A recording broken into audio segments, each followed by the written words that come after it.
Merhaba arkadaşlar. Bugün sizinle beraber görmüş olduğunuz bir kürdanla birlikte şey yapacağız. Kalem mini işlere. Gerekli olan malzemeler bir kürdan,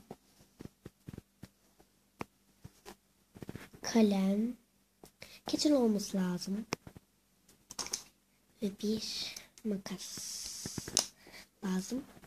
Öncelikle bir de cetvel lazım. Cetveli ne için kullanacağımı söylersem şöyle bir şey yapacağım. Bunu keseceğim. Makasla doğru kadarını keseceğim. Şöyle olacak arkadaşlar bu.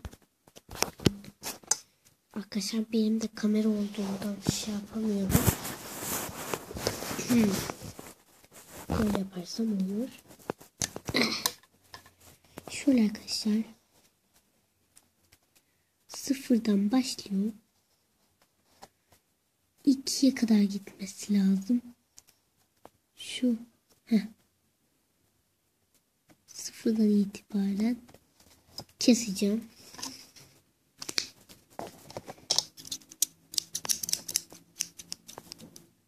Neredeydi?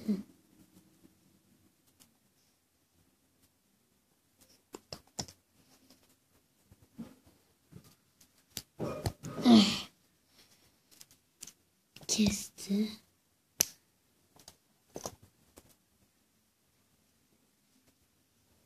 Böyle olacak arkadaşlar. Ne alıyorum?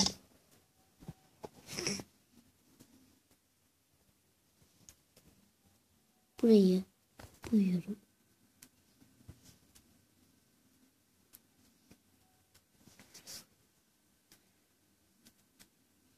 Ayrıca arkadaşlar bir dakika. Ben şimdi hemen geliyorum. Ve şöyle kalem lazım.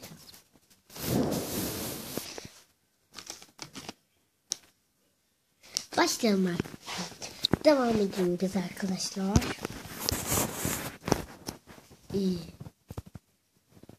Ucunu bu renk yapıştım.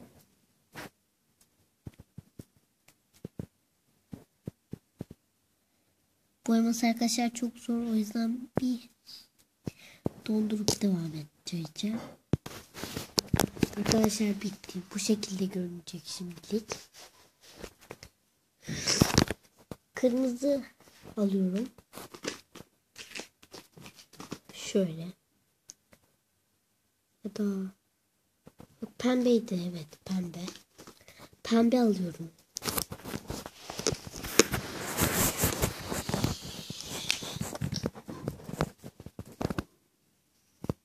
Ne? Şurayı böyle boyuyorum. Bu tarafı silgisi.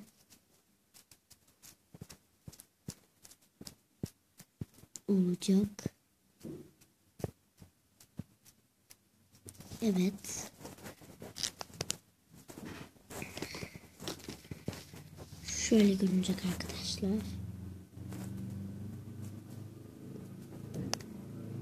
Sonradan ise kalemin hangi renk olmasını istiyorsanız o rengi boyuyorsunuz.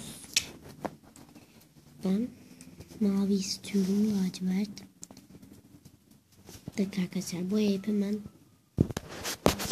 Evet arkadaşlar, ben boyadım. Kalemimiz böyle arkadaşlar, bir dakika. Böyle. Nerede olduğunu göremiyorsunuz biliyorum ama şimdi göreceksiniz. Burada.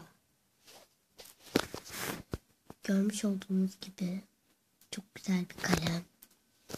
Benim işimizle başlayalım. Şöyle yapayım da.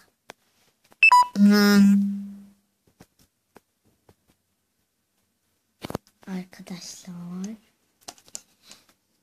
Pardon arkadaşlar. Bir şey oldu.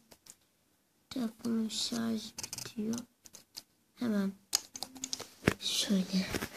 Bunun işlerinizde böyle kalem. yapabilirsiniz. Şöyle çiziyor.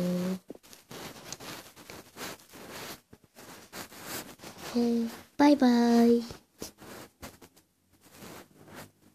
Dedim. Ama bye bye değil arkadaşlar.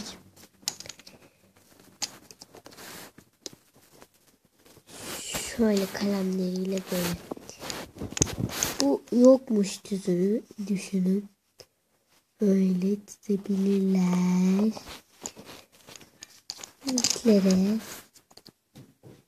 özel bir kalemimiz oldu.